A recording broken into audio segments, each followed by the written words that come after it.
Eco sensitive zone में लगाई जा रही 220 केवी ओवरहेड टावर लाइन।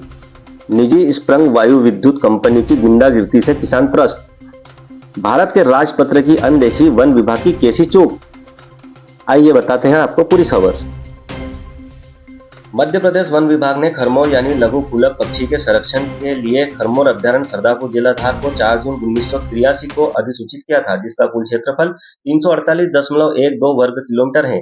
खरमोर पक्षी अन्य वन्य जीव प्राणियों का संरक्षण तथा उनके आवास का संवर्धन करना इसका मुख्य उद्देश्य है। इस अभ्यारण्य क्षेत्र से रेलवे लाइन निकालने के लिए नक्शा तैयार हो चुका था, लेकिन इको सेंसिटिव जोन होने से रेलवे लाइन को अपना नक्शा संशोधन करना पड़ा। भाजपा जिला अध्यक्ष नीलेश भारती, स्थानीय भाजपा नेता मुकेश कावड़िया व अन्य समाज सेवियों ने महिला एवं बाल विकास मंत्रालय में राज्य मंत्री सावित्री ठाकुर की अगुवाई में सरदापुर क्षेत्र में रेलवे लाइन निकालने के प्रयास किए, लेकिन बात नहीं बन पाई। वन विभाग ने दोहरी नीति अपनाते हुए अब इको सेंसिटिव जोन में 220 केवी ओवरहेड टावर लाइन लगाने की अनुमति दे डाली है और अब sprung Vayu Vidyut private limited company किसानों के साथ जास्ती कर रही है। उनके खेतों में जबरन टावर लगाए जा रहे हैं। किसानों को न्याय के लिए सरकारी दफ्तरों के चक्कर लगाते देखा जा रहा है, लेकिन लगता है जैसे किसानों की पीड़ा सुनने वाला अब कोई नहीं। स्प्रिंग इंडिया प्राइवेट कंपनी है, जिनके कर्मचारी मेरे खेत पर आकर ज़बरदस्ती चूना डाल गए और डरा धमका रहे हैं कि आपको यहाँ से लैंड निकालनी पड़ेगी। महोदय, मैंने मना किया परंतु वो नहीं माने। 2-4 गुंडे को लेकर के गाली गलौज करा, तो मैंने महोदय यहाँ आकर आवेदन दिया है और अपनी सुरक्षा के लिए थाने पर भी जा रहा हूँ, वहाँ भी आवेदन देता हूँ। क्या धमकियाँ दी जा रही है आप? कि आप लाइन निकलेगी, ये सरकारी आदेश है। तो मैंने कहा सरकारी आदेश नहीं है, आपको जो आदेश मिला है खरमोर अभ्यारण्य में अंडर लाइन निकालने का है और आप ऊपर से निकाल रहे हैं और हमारा सेंसिटिव जोन में है खरमोर अभ्यारण्य, तो आपको अनुमति नहीं है, हमने बोला है, परंतु हमारी नहीं सुन रहे हैं। एसडीएम महोदया से आपने मुलाकात की है, तो क्या कुछ आश्वासन प्राप्त हुआ? एसडीएम महोदया ने बोला है कि दिखवाते हैं। क्या उम्मीद है आगे आप? सर, हमें यहाँ अगर सुनवाई हमारी नहीं होती है तो हम महोदय आगे जाएंगे, कलेक्टर महोदय को आवेदन देंगे और कोर्ट का दरवाजा खटखटाएंगे। आपको बता दें कि Sprng Vayu Vidyut private limited company eco sensitive zone में स्थित किसानों के खेतों में जबरन विद्युत टावर लगाने पहुंच रही थी, जहां किसानों के विरोध के बाद विद्युत कंपनी के लोग गुंडागिर्दी करने लगे, ऐसा किसानों का आरोप है। किसानों का कहना है कि मौखिक रूप से कई बार अधिकारियों को कंपनी की गुंडागिर्दी से अवगत करवा चुके थे, लेकिन कोई हल नहीं निकला।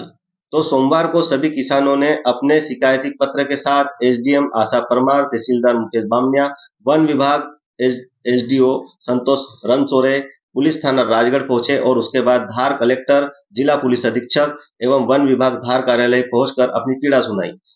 दिए गए ज्ञापन में बताया गया कि national board for wild life यानी NBWL की 80वीं बैठक में 220 केवी विद्युत ट्रांसमिशन लाइन हेतु संबंधित निजी स्प्रंग वायु विद्युत एजेंसी को अनुमति प्रदान की गई थी। इस परिस्थिति में स्पष्ट रूप से उल्लेख किया गया था कि खरमोर अभ्यारण्य एवं उसके पर्यावरण संवेदनशील क्षेत्र यानी इको सेंसिटिव जोन में यह ट्रांसमिशन लाइन भूमिगत होगी, जबकि अभ्यारण्य अधिसूचित क्षेत्र से बाहर के शेष भाग में इसे ओवरहेड रखने की अनुमति दी गई थी। परंतु मध्य प्रदेश वन विभाग की एक प्रशासनिक त्रुटि के कारण आदेश की प्रतिलिपि में ओवरहेड शब्द अंकित हो गया, जिससे जिला वन विभाग, प्रशासन एवं संबंधित क्षेत्र के किसान गलतफहमी का शिकार हो गए। यह त्रुटि न केवल सरकारी आदेशों की मूल भावना के विपरीत है, बल्कि इससे क्षेत्र के किसानों और संबंधित अधिकारियों में अनावश्यक भ्रम व अव्यवस्था उत्पन्न हो रही है। किसानों ने मांग की है कि इस गंभीर प्रशासनिक त्रुटि को संज्ञान में लेते हुए इसे यथाशीघ्र संबंधित विभागों तक स्पष्ट किया जाए तथा तब तक संबंधित एजेंसी द्वारा निर्धारित शर्तों के अनुसार कार्य न किए जाए और इस कार्य पर अविलंब रोक लगाई जाए।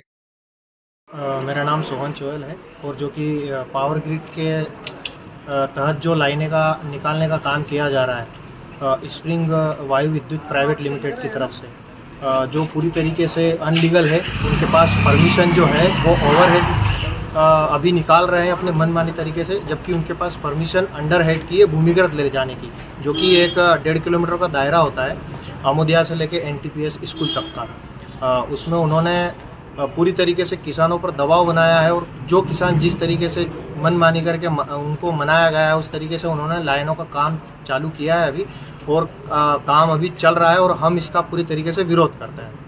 बता दें कि वन्य जीव संरक्षण अधिनियम 1972 की धारा 29 और 35 के तहत अभ्यारण्य के अंदर किसी भी प्रकार की परियोजना को मंजूरी नहीं दी जा सकती। अधिसूचना के अनुसार 348.12 वर्ग किलोमीटर क्षेत्र पूर्ण रूप से संरक्षित अभ्यारण्य है, जहां कोई भी निर्माण कार्य निषेध है। पर्यावरण, वन और जलवायु परिवर्तन मंत्रालय अधिसूचना नई दिल्ली 28 अगस्त 2020 को जारी भारत का राजपत्र बिंदु क्रमांक 4 की सारणी ख के कॉलम 15 के अनुसार भूमिगत केबल को बिछाए जाने को बढ़ावा दिया जाना चाहिए था। शासन के इतने महत्वपूर्ण निर्देशों की अवहेलना करते हुए sprung Vayu Vidyut private limited company को वन विभाग द्वारा दी गई अनुमति वन विभाग की दोहरी कार्य प्रणाली को दर्शाती है, जो अब सवालों के घेरे में है। आपको बता दें कि किसानों की शिकायत व ज्ञापन के बाद बुधवार को वन विभाग की टीम मौके पर पहुंची और पंचनामा बनाया। अब देखना यह होगा कि वन विभाग की मौके पर पहुंची टीम और वरिष्ठ अधिकारी किसानों की समस्या का निकाल और शासन के निर्देशों का पालन करवा पाएंगे या महज कागजी खानापूर्ति के लिए कार्रवाई की जा रही है।